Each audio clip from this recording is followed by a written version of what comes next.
My guests are once again Robert Schroeder from ENTSO-E, then Roberto Zangrandi, Special Advisor at the European Distribution System Operators, Antonella Battaglini, Executive Director at the Renewable Grid Initiative, RGI. This is a coalition of NGO and network operators. And Professor Göran Andersson, Professor at the Department of Information Technology and Electrical Engineering at the ETH Zurich. First, I would like to talk about the hosting of a large share of the renewable production in the distribution grid, so on the lower area of the whole electric grid. Mr. Zangrandi, what will be the impact on the distribution grid of the impact of this increasing renewable production? What are your experience and what are your forecasts for the future? Well, we are looking at the other side of the networks. We have been talking right now about the high voltage and the big complexity of transmitting energy from one side to the other in Europe. But there is another source, which is at the end of the distribution net, and that is going to become very important, and it is the self-consumption and the self-production of electricity. It is the whole of the photovoltaics roofs that we started seeing around already several years ago, and that now have got quite a big impact on the total of the renewable which is produced. And as distribution system operators, we see that there will be a huge development in these to come, and that the birth and the arising of microgrids, even nanogrids, organized prosumer, so producer and consumer, cooperatives, so the Genossenschaft, will have a big impact in giving an alternative source of energy at the bottom end. So there is a complexity, of course, coming with all of this. It is a complexity which forces distributors and transmission operators to come to terms in order to add another complicated brick to the balancing of the renewables. And this is the real future. This is what is coming, and this is what is also, to some extent, threatening the business model of the distribution system operators. And we can elaborate about this later on. Can you explain the term of nanogrids or micro networks? Is this a real technical reality, or it's more a virtual discussion? Well, it is very much a reality, because if you see those countries that are more advanced in this, and it is the United States, for instance, you have huge off-grid installations which can survive in terms of electric power production and distribution autonomously, and you have grid-connected microgrids. It means a grid that are concentrated in the real estate developments, in touristic villages, that do produce their own electricity. They do balance the electricity need with one another in the compound, and they just token swap the excess electricity and the electricity they need to compensate a lack in the production with the DSO only when needed. So this is altering the market model. This is altering the market model, and this is bringing quite an array of fascinating things. It means that I can sell my excess electricity to my neighbor, or I can decide to sell my excess electricity to some kind of aggregator or dealer that can dispatch that electricity somewhere else, also 300 miles away. Mr. Andersson, we have talked a lot about the high current systems. Should we talk more about microsystems in the future, on a technical point of view? Yeah, well, I think one should talk about both here. And Pierre-Alain Graf said that there will be a mixture, and I think that will also be the future. That the development that was described here, I think that will come. And one thing one has to be aware of here, that quite often one put strictly economical criteria on these microgrids and prosumers. And I don't think that is an issue. Many people, they put the value as such in being independent. And a lot of, so it's becoming more as a consumer economy and not a strict, say company economics here. I mean, when we buy cars, for instance, we don't look on all the gadgets that we buy if they are really profitable or not. And that will be the same with these batteries in the future, I think. So therefore, perhaps the grid, the transmission grid, will be more of a security, of an insurance in the future. And so that is something one has to take into account when one is planning the grid and operating the grid.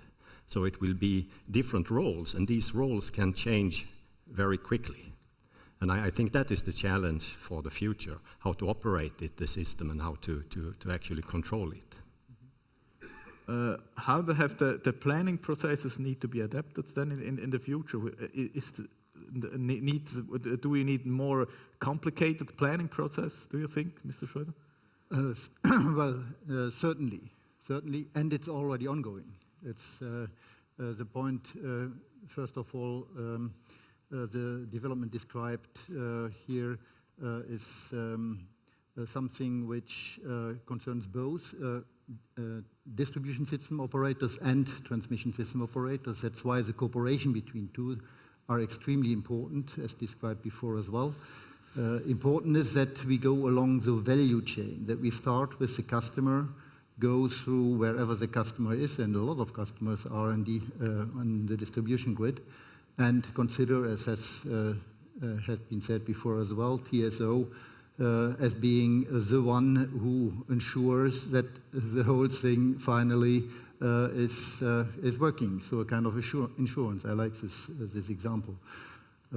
Extreme close cooperation is needed between the TSOs and DSOs. And one of the key factors will be data handling. Data handling both for the technical processes as well as for the commercial processes. If this will not function well between distribution system operators and transmission system operators, I think we will not be able to reap the full benefits of flexibility both on transmission and on distribution level.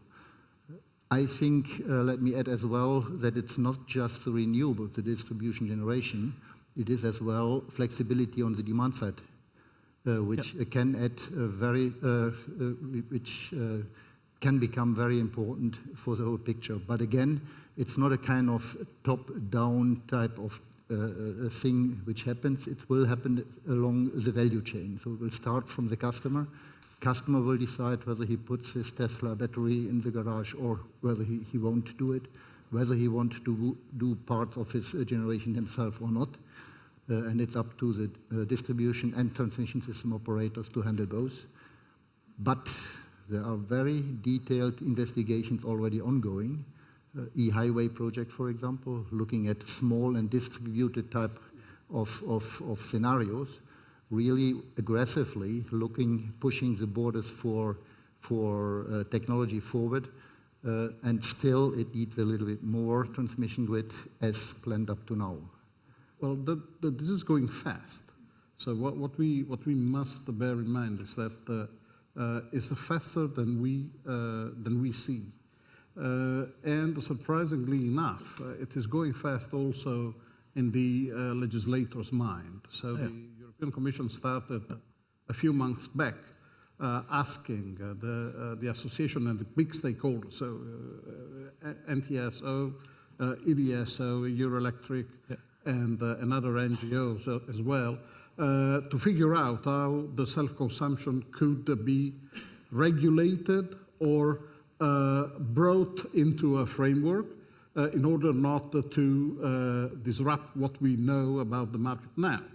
And this has got quite a contemporaneity with the release in 1 month, less than 1 month, of the paper of the Commission for the downside management and the market and the retail market design. So this is going to be also very, very delicate because it is going to impact directly on the citizen / consumer. Yeah. So we were discussing before this with Sven, and there is a right for a consumer to produce its own energy, which will be acknowledged, of course, it is acknowledged. And the point, to put it in simple words, is that you are not supposed to pay taxes if you grow some tomatoes in your backyard. So why should you pay some taxes if you produce your energy on your rooftop? So, but this is triggering quite a long, complex, and difficult discussion where there is a bunch of technology issues that require investments, and there is a bunch of evolutionary new rights and new technology at the disposal of the consumer. We can talk about financial questions in a few minutes. Mr. Andersson, you have the just a quick comment concerning planning here. It was said earlier that Swissgrid had made a cost-benefit analysis here, but I think that has always been done. But the problem earlier has been that one never said whose costs and whose benefits that you were analyzing. And that I think is what I appreciate most in the study of Swissgrid is that is very transparent and clearly and systematically in the report what is done. And I appreciate that really. One more comment. A problem here with the planning is that the transmission grid is what we call a big legacy system. It's there. It has been built over decades. And originally, it was planned for other purposes than we see today. And that's a big problem, that the criteria, the planning criteria are changing now. And I think that is the big challenge for the future.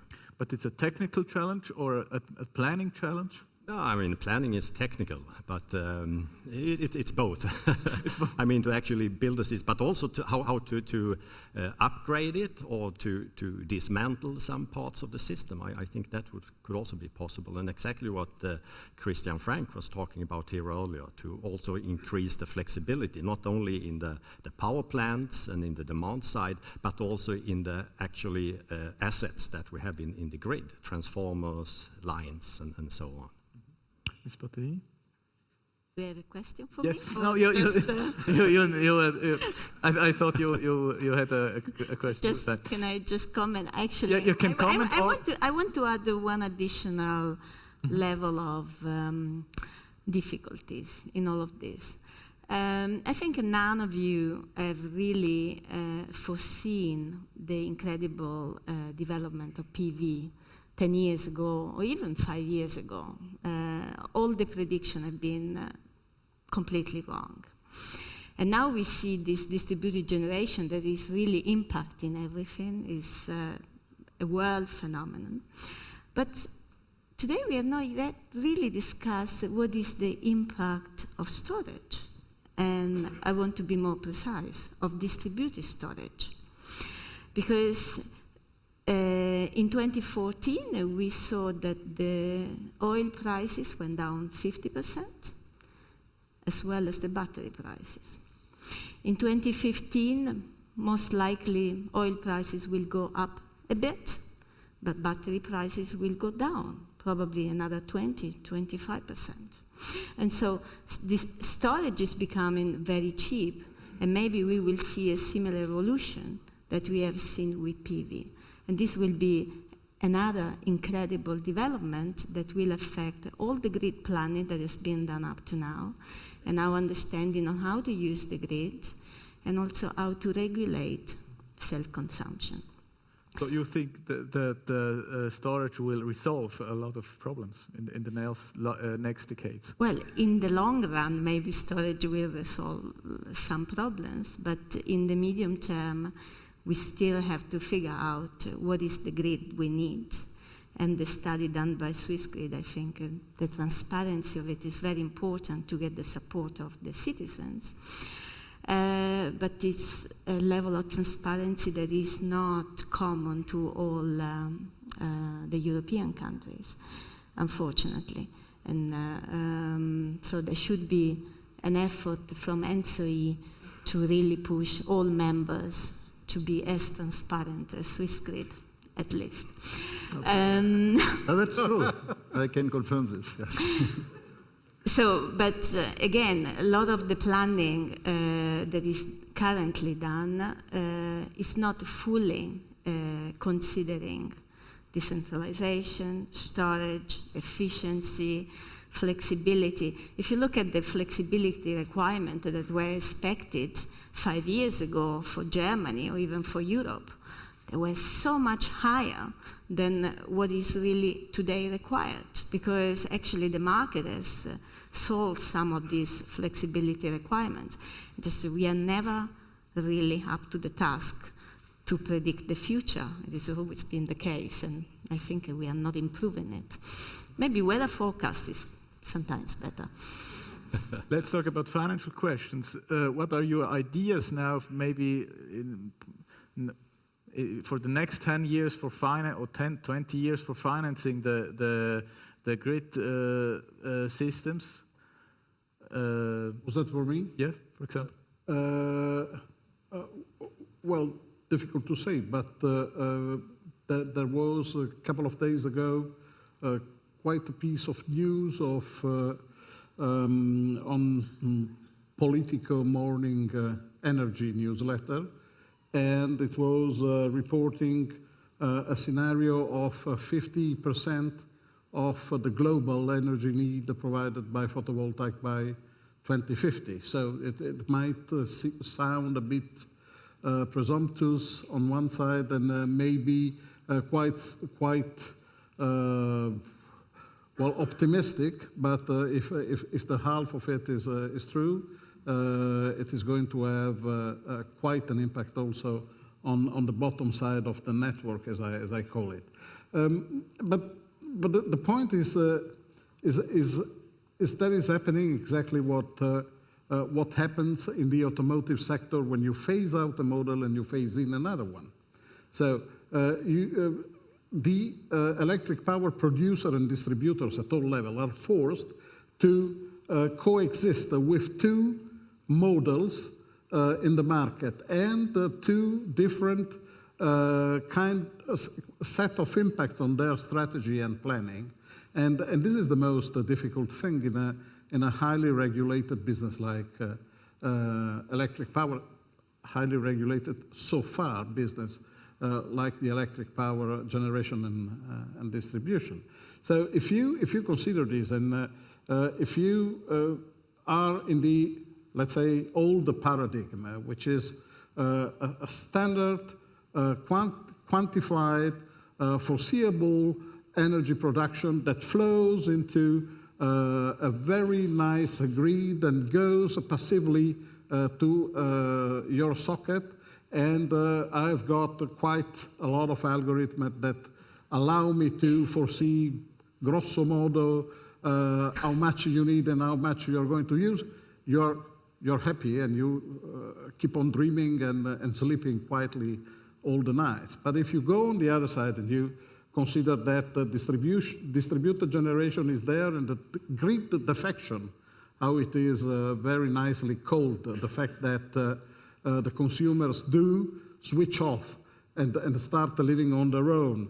Rising expectations in the consumer about having some kind of funny and miraculous application on their tablet. With it, they play with their energy that they produce and sell, or maybe just rationalize their use in the house. Or some competitors that are there and their big sacred cow is the customer and the need of the customer, and they do everything to please the need of the customer. This generates a demand uncertainty and forces you to change the technology. And this is while you are doing your job, your previous job. And this is maybe why the French ERDF is testing microgrids in Nice. EVN is testing microgrids in Austria. And many are attracted by this. Zurich, ABB. They are the largest producer and the most advanced producer of appliances that are suitable for the self-generation and consumption and self-balancing. Well, what I find fascinating is also Sony, which I always thought is just making music and TV. They're also doing microgrids in Japan. But anyway, I wanted to say that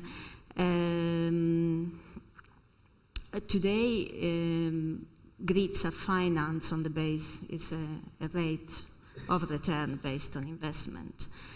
And this probably needs to change quite quickly, especially for the distribution grid, where the unbundling process, I would say, is not fully implemented. And therefore measures like efficiency or efficiency measures are difficult to be implemented if the operators' income is determined by the quantity of investments they have in building new infrastructure. But also because of decentralized generation, the wish of citizens to go potentially off-grid independently, whether it is economically viable or not. I have an iPhone and it's definitely not economically viable, but I still have it. So the question is, how do we design new grid tariffs that would still deliver a very reliable and safe grid, but at the same time be much more fair? It seems a new discussion, but actually we have had these discussions in other sectors where we don't want to pay for education, we do not want to pay for the health service, and now maybe the discussion is we don't want to pay for grid infrastructure. And this would be very unfortunate because actually grid infrastructure is the backbone of our economies, and it is also a societal need. The whole system will be more expensive. It doesn't have to be more expensive. No? No. Necessarily. No. The whole system, also the cost of energy, if you talk about microsystem, big investments. I think it is going to be cheaper. I mean, look at the price of a microchip. The evolution of this is now, it costs nothing. Mm-hmm. Just a USB stick. 10 years ago, it was a little investment, and today it's very, very cheap. Mr. Schroeder, you agree? It depends on how long you look at the future, probably, and how precise you want to do your forecast. I mean, let's face it, we go away from dirty energies and we want to get clean, and that comes with a price, first of all.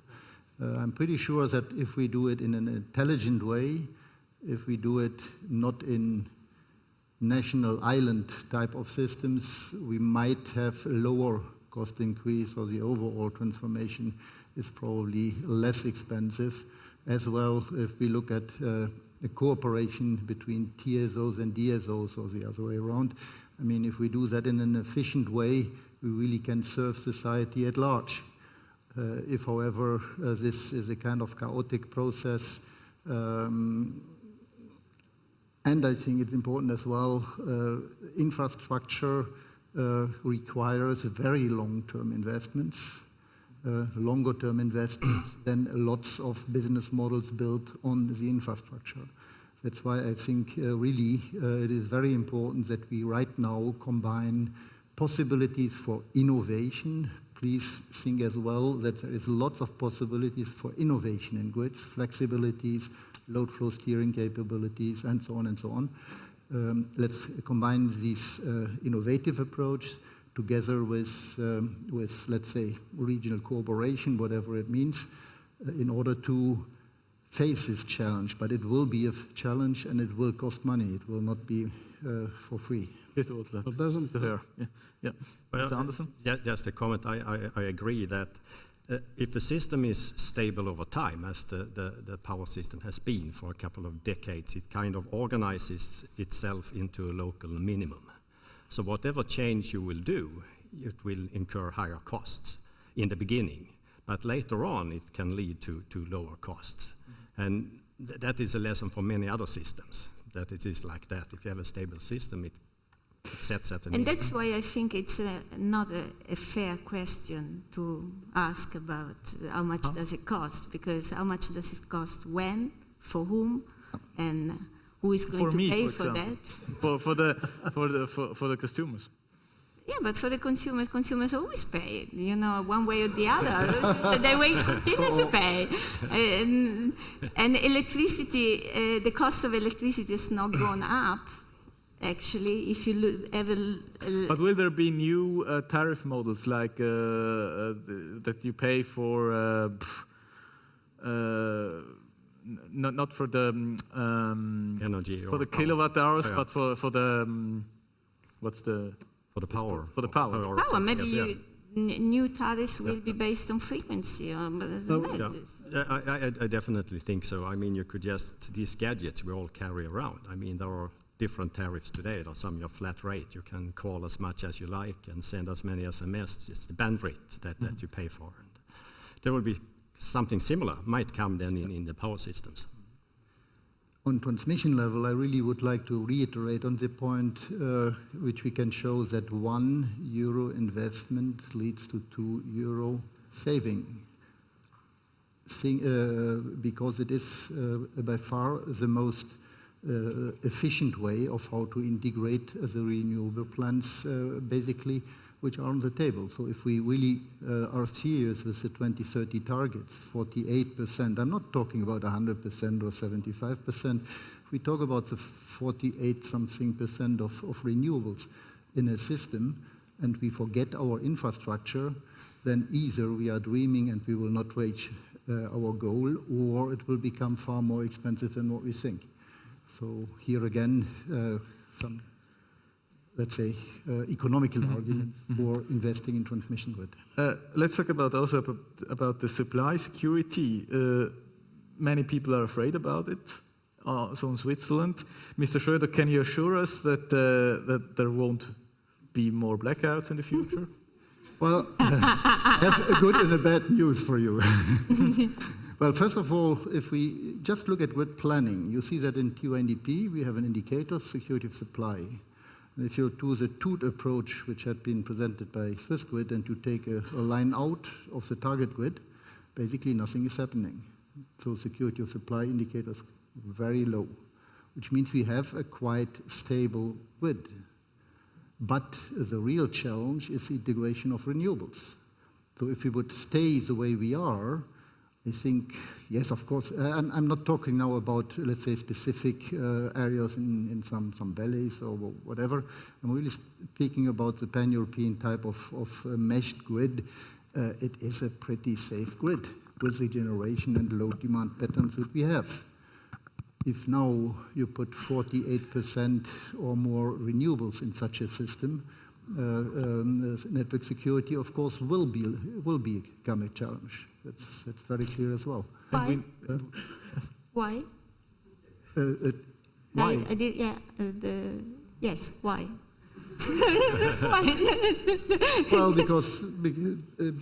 Well, because very simply, sometimes wind is blowing, and then probably you have more than what you are consuming in the region where you have the wind, which means you will have to transport it to other places or to storages or to store it locally. So it will be a challenge. But the economic theories, predictability of sun is very good. That's economic theories tell us that during the night. That's clear. Economic theories tell us that we are basically perfect actors, and there is always supply when there is demand. No. And the markets, we want a liberalized market. The market should be working. You're against liberalizing markets? We talked earlier about the need and the importance of demand-side flexibility. It's very clear. We need flexible market reacting. But are we all willing really not to consume power at all if the wind is not blowing? Well, in our aggressive scenarios for grid planning, we think that we can probably influence up to 25% of load by demand-side management. 25%. So shifting from peak to off-peak, 25% of the energy. Are you, as consumers, willing to do so? Well, we will see. So probably it's more about 5 to 10%, but maybe the scenario is in evolution. So the phasing in, as I named it before, is in total evolution. Where we said until 5 years ago that the renewables were totally unpredictable because the dispatcher is the Almighty God, and the Almighty God is totally unpredictable.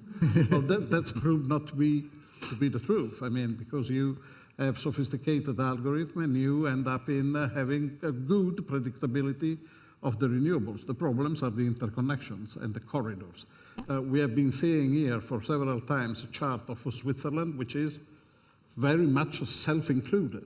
So try to imagine that chart with just the triple, not the double, the triple of the high voltage interconnection, and with the DSO, the distribution system interconnection. So just tell me why an Italian distributor or a Swiss distributor should stop at Ponte Chiasso or Chiasso and not go beyond. That means a double investment. So tell me why there could not be a regulatory scenario that allows cross-border and homogeneous areas of distribution. And then. So there is a lot to be discussed. And international structures. And if you combine the small generation, the distributed generation, and the ability, which will remain the most important factor of stability of the whole system, also for the joy of the TSO, the competence and the technical ability in the resilience management of the DSO, you will discover that you have got a lot of renewable and local storage that can be put into the grid and have quite a predictable scenario for the energy use even after the sunset. Remark? Well, maybe in 50 years or 100 years, this system will be different. But today we know that we do need grids. And the grids will deliver a big part of this energy security that we all want. And I fully agree with Roberto, the fact that we need better integration also for the distribution, not only for the transmission. But I would like to turn back to the supply security. Do we need new mechanisms, new systems for crisis situations, or? Well, I think the second thing I had not mentioned before is that the operation gets far more challenging. So load flow dynamics, possibilities to influence load flow and to react in very short time on load flow dynamics, that will be the real challenge. And you can see that already now in the cooperation of system operators, be it in TSC, be it in CORESO, that the challenges cross-border, or not only country by country, to interact dynamically on load flows. This one is increasing a lot. Yeah, I agree completely. I want to mention something else, and you might think as an academic you're always looking for new research fields, but a very challenging field, I think, is in my first, or I had only one slide, I mentioned the cyber-physical system. We have talked a lot about the physical part, but the cyber part, I think it's really important. That with having more controls, internet-based and other, there will be new failure modes in the system. Some of them we can predict, and prevent. Others, I'm sure, we will learn the hard way. That is how it was done with the old power system. There was angle stability, frequency stability, voltage stability, and it took time for us to learn that. And we are pretty aware of what could happen now. But with this new, the cyber layer coming in, that's a new area of research, and I think there the universities can play a very important role to try to solve some of these problems. My question, last question to all of you, which challenges are harder, the technical ones or the political and administration one? We had a lot today. What's your opinion, Mr. Schroeder? Well, let me add an additional layer. Technical layer? I think it's solvable. Technical? Technical? You said technical and political. Political? So let me put in between a commercial. So you have a commercial, a commercial and political level. I think in this order of magnitude it might get more and more complicated. So the technical one is very complicated, people can handle it. The commercial is a dimension more complicated, contractual arrangements do it and so on. I think we didn't talk enough today about commercial political one, challenges. It's a really real challenging one. There is one question. I think we didn't talk enough about economic, or the question about market and then economical. Can you explain a little bit the main topics here? Well, I mean, commercial starts, if you look at cost and at benefits, it starts with the costs. And then it has benefit components, and it had a couple of people discussing with each other and trying to find a commercial solution, which is called negotiation. And maybe also market coupling, the big question for Swiss. Let me come back to the beauty of electricity. I mean, electricity is the same thing in Belgium, in Switzerland, and in Germany. The beauty of electricity made this a reunion here. Number 2 top trending in Twitter in Switzerland today. And this is ahead of the Pope encyclical, which is also commenting the ETHZ. So this is quite remarkable. But I would like to add something to what you said. There is a commercial difficulty which is in between. So technological you overcome once you have got a forward-looking political or regulatory framework. Forward-looking. It means that regulation must take into account the evolution, which is faster than the evolution of the legislation. So this is what we are really fighting for. And we as distributors and the transmission operators. First, commercial. Commercial must be, it is quite an important issue. Because commercial is the commercial issue is bringing in new actors in the electricity market, which are completely changing the habits of the market.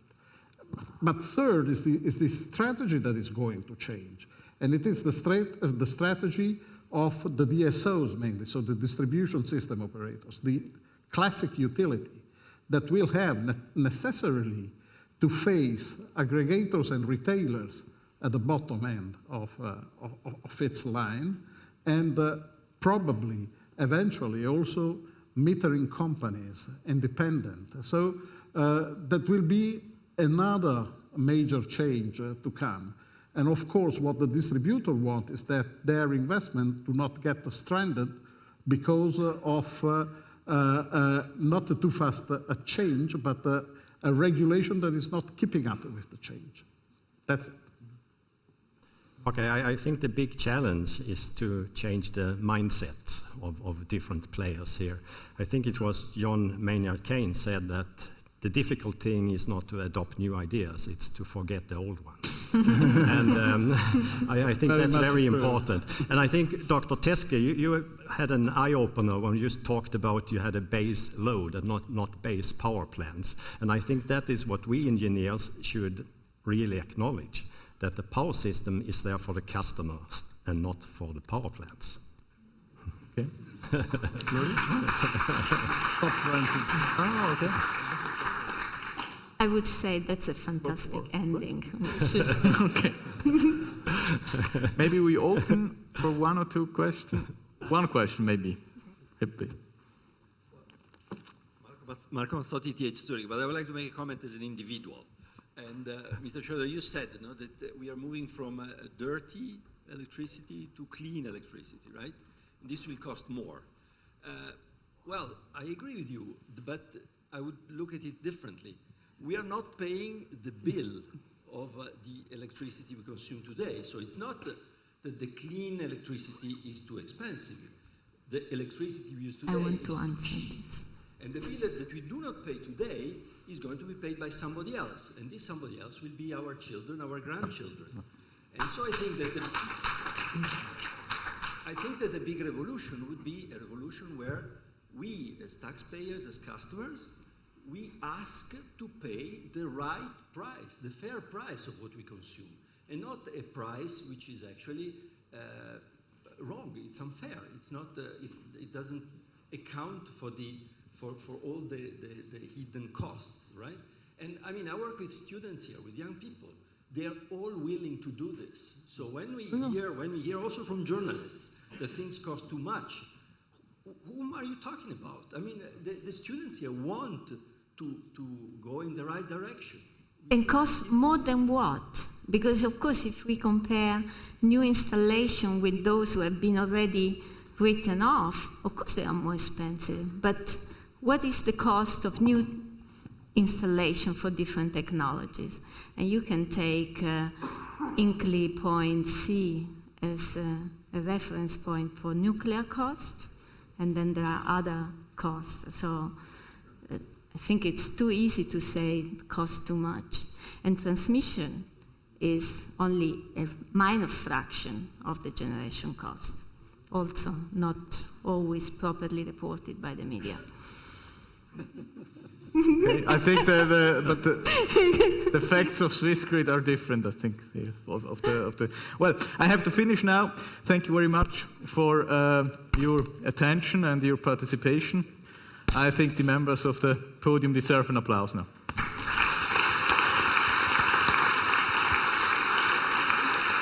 Thanks a lot. Thanks a lot to this panel and thanks a lot for everybody in the room for joining us today. Ich spreche wieder auf Deutsch. Herzlichen Dank fürs Kommen. Ich glaube, wir alle können jetzt in den wohlverdienten Apéro gehen, der unten bereit ist, und dieses Mal müssen Sie nicht zurückkommen. Also Sie können so lange bleiben, wie Sie wollen. Irgendwann um 11 macht die ETH zu. Nochmals ganz herzlichen Dank an die Renewable Grid Initiative, mit der wir zusammengearbeitet haben, an Swissgrid als Partnerin von diesem Event und natürlich, wie gesagt, an alle Helferinnen und Helfer für diesen Abend. Ich wünsche Ihnen eine gute Unterhaltung und guten Austausch. Besten Dank.